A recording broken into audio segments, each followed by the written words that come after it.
بسم اللہ الرحمن الرحیم۔ السلام علیکم میرے مسلمان بھائیوں، بہنوں، بیٹیوں، بزرگوں، دوستوں۔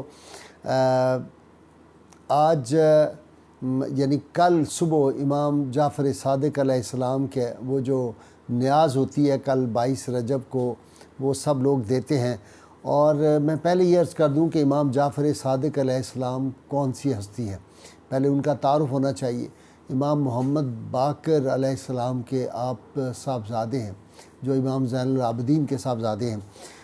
ان کا ددیال تو آپ کو پتہ ہی ہے کہ باب مدینۃ العلم جو ہے ان سے جا کے ملتا ہے، لیکن والدہ کی طرف سے سیدنا صدیق اکبر رضی اللہ تعالیٰ عنہ سے ان کا جو ہے وہ سلسلہ ملتا ہے۔ سیدنا امام جعفر صادق علیہ السلام کی عظمت کا اس سے اندازہ کریں کہ چاروں ہمارے فقہ کے جو امام تھے ان سب نے ان کا سکہ مانا ہے اور ان کے علم اور حکمت کے سامنے اپنی گردنیں جھکا دی ہیں۔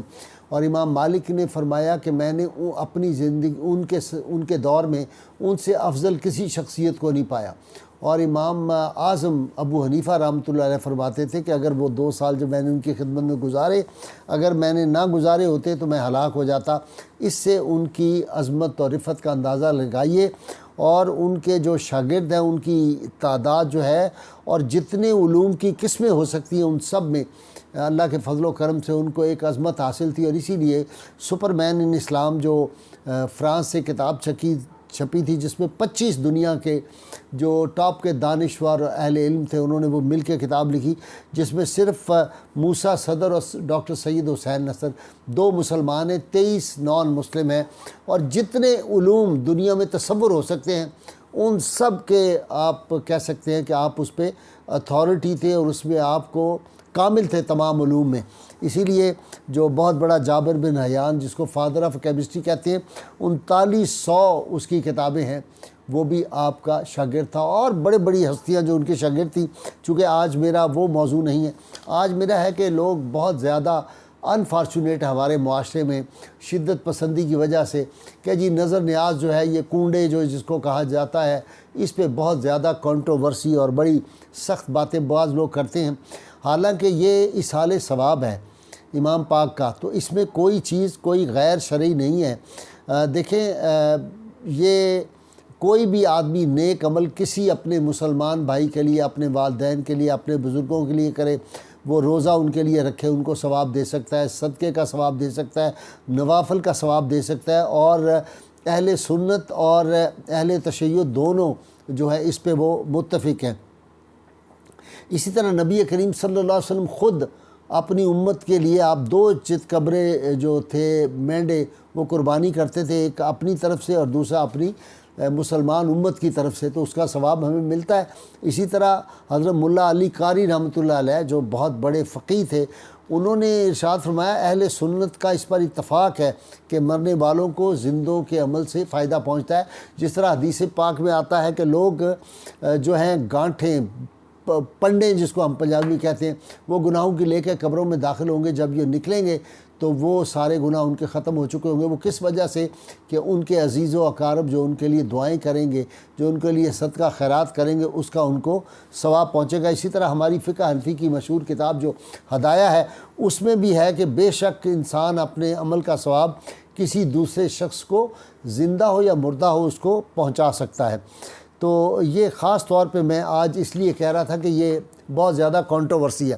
سیدہ عائشہ صدیقہ طیبہ طاہرہ ام المومنین رضی اللہ تعالی عنہا سے روایت ہے کہ حضور صلی اللہ علیہ وسلم کی خدمت اقدس میں ایک صحابی آئے، انہوں نے کہا یا رسول اللہ میری والدہ فوت ہو گئی، اور میرا خیال ہے کہ اگر وہ بوقت نزع گفتگو کر سکتی ہوتی تو وہ صدقہ کی ادائیگی کا حکم کرتی، تو اگر میں ان کی طرف اپنی والدہ کی طرف سے کوئی صدقہ کروں تو کیا اسے ثواب پہنچے گا؟ تو اللہ کے محبوب صلی اللہ علیہ وسلم نے فرمایا ہاں، اس کو ثواب پہنچے گا۔ اسی طرح امام مسلم نے بھی جو ہے صدقات کا ثواب جو ہے وہ فوت شدگان کو جو پہنچتا ہے، اس سلسلے میں انہوں نے ایک حدیث نقل کی ہے۔ حضرت عبداللہ بن عباس رسول اللہ صلی اللہ علیہ وسلم کے فرسٹ کزن جو ہیں رضی اللہ عنہما سے روایت ہے کہ ایک شخص آپ صلی اللہ علیہ وسلم کی بارگاہ میں حاضر ہوتا ہے، یا رسول اللہ میری والدہ فوت ہو چکی ہے، اگر میں اس کی طرف سے کوئی صدقہ کروں تو کیا اسے نفع پہنچے گا؟ آپ صلی اللہ علیہ وسلم نے فرمایا یقیناً اس کو اس کا فائدہ جو ہے پہنچے گا۔ اب اس نے عرض کیا یا رسول اللہ میرے ماں باپ آپ پہ قربان، میرے پاس ایک باغ ہے آپ گواہ رہیں میں یہ باغ اپنی والدہ کی طرف سے صدقہ کرتا ہوں۔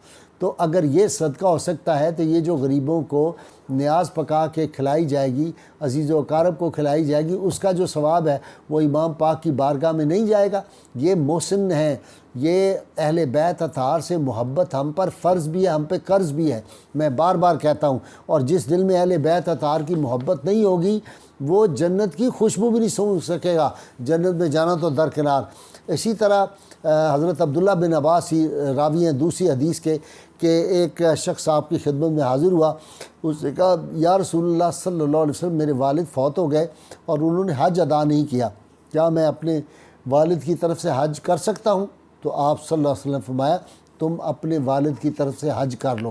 اب ان باتوں سے آدمی کو اندازہ ہوتا ہے کہ بھئی یہ جو ثواب ہے، ہاں البتہ اس طرح کی چیزیں جو جہالت کی ہوتی ہیں کہ چھت کے نیچے سے نہیں، یہ نعوذ باللہ بعض جاہل کہتے ہیں جی اللہ بھی نہ دیکھ سکے، اس کو چھپانا چاہیے، اس میں جی جو بچیاں کنواری ہیں وہ صرف کھائیں، شادی شدہ نہیں کھا سکتے، چھت سے باہر نہ جائے، اس طرح کی جو حماقتیں ہیں، یا یہ مٹی کے کنڈوں میں ہی ہو سکتا ہے، کسی اور برتن میں نہیں ہو سکتا، یہ جہالت کی باتیں ہیں، ان سے بچنا چاہیے، اور ضروری حلوہ پوری ہونی چاہیے۔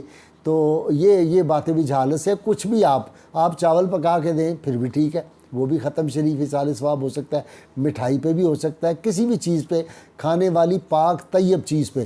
لیکن ایک بات یاد رکھیں کہ اس میں غریبوں کو ضرور شامل کریں، جو مستحق لوگ ہیں۔ ہمارے ہاں بعض اوقات یہ ہوتا ہے کہ میں نے دیکھا ہے کہ اصال ثواب کا انہوں نے ختم کیا ہے، نظر نیاز کی ہے، اور وی آئی پی سارے اکٹھے کر لیے ہیں تاکہ لوگ کہیں جی بڑے وی آئی پی آئے تھے۔ یہ نہیں، میں نے ایسے بڑے بڑے لوگوں کو دیکھا جہاں میں نے غریبوں کو نہیں دیکھا، بیچاروں کو۔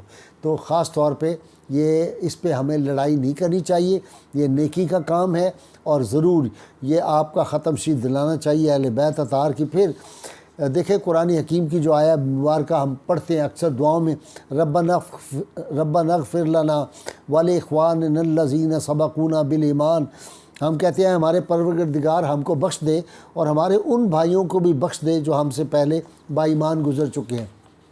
جس طرح ہم نماز میں پڑھتے ہیں رب اجعلنی مقیم الصلاۃ ومن ذریتی ربنا وتقبل دعا، ربنا اغفر لی ولوالدی وللمؤمنین یوم یقوم الحساب، تو یہ ہم ایسے ہی پڑھ دیتے ہیں، اگر ان کو ثواب نہیں پہنچتا ان کی بخشش کی ہم دعا کرتے ہیں۔ تو اس لیے یہ وہ دن ہے امام جعفر صادق علیہ السلام کا جس دن ضرور نیاز دینی چاہیے، اس کا یقیناً ثواب پہنچتا ہے۔ اور اسی طرح سید عائشہ صدیقہ فرماتی ہیں کہ آپ صلی اللہ علیہ وسلم نے فرمایا اگر مرنے والے کے ذمے کوئی روزے ہوں اور اس کا کوئی عزیز جو ہے اس کی طرف سے روزے رکھے تو اللہ تعالیٰ اس کا بھی اس کو ثواب عطا فرماتے ہیں۔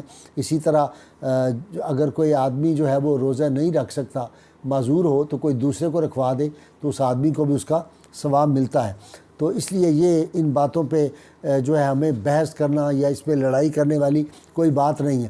آپ دیکھیں نا حدیث پاک کے مطابق 40 آدمی اگر کسی مسلمان کی نماز جنازہ میں شریک ہوں، جن میں سے شرک کرنے والے کوئی مشرک نہ ہوں، تو اللہ تعالیٰ اس کو بخش دیتا ہے، تو ان بندوں کی طرف سے بخشتا ہے۔ رسول اللہ صلی اللہ علیہ وسلم نے 2 قبر والوں کو دیکھا جن کو عذاب ہو رہا تھا، تو آپ نے کھجور کی ایک تر شاخ منگوا پر آدھی ایک قبر پر آدھی دوسری پر رکھ دی، اور فرمایا جب تک یہ شاخیں ہری رہیں گی ان کو جو ہے وہ عذاب میں تخفیف رہے گی۔ تو اس لیے یہ ساری باتیں بے شمار حدیث مبارکہ میں چیزیں آتی ہیں۔ تو یہ جو نیاز ہے امام جعفر صادق علیہ السلام کی، یہ اہل معرفت کا کہنا ہے کہ اگر کوئی یہ نیاز رزق حلال سے پکا کے غریبوں کو، دوسروں کو، دوستوں کو کھلائے تو اللہ تعالیٰ اس کے رزق میں بھی برکت کرتا ہے، ان کو مصائب و آلام سے بھی ان کی حفاظت ہوتی ہے۔ اللہ تعالیٰ سے دعا ہے اللہ تعالیٰ حضور رحمت کونین صلی اللہ علیہ وسلم کی ہمیں غیر مشروط محبت لامحدود فدائی نصیب فرمائے۔ نعرہ لگاتے رہیں گے ہم انشاءاللہ۔ پاکستان کا مطلب کیا؟ لا الہ الا اللہ محمد رسول اللہ صلی اللہ علیہ وآلہ وسلم۔